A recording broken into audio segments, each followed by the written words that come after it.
tayong line-up sa inyo para sa mga pwede nyo panoorin this coming Holy Week at syempre ng Team Bulaga. At hindi lang yan ha, meron tayong MQAA artist na sasali sa Binibining Pilipinas. Sino siya? Panoorin sa report na ito. Mga kwentong kapupulutan ng aral ang hatid ng Dabarkads ngayong Holy Week.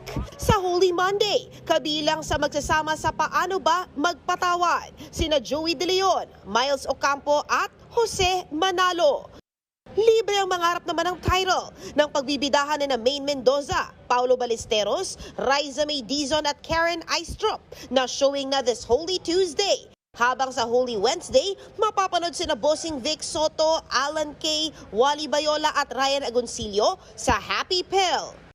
Sasabak sa Binibining Pilipinas si MQAA artist Annabelle McDonald. Ire-represent ang 24-year-old beauty queen ang Iligan City. Naging first runner-up siya noon ng Miss Universe Philippines back in 2022 at Miss Charm in 2023. At gusto niya raw ituloy ang pangarap niyang makuha ang corona at maging kinatawan ng Pilipinas sa international stage. Kaya naman puspusan ang kanyang paghahanda. I'll be still training under my camp, Aces and Queens, so I'm sure that they'll do so much more for polishing up on my pasarela skills, my Q&A skills,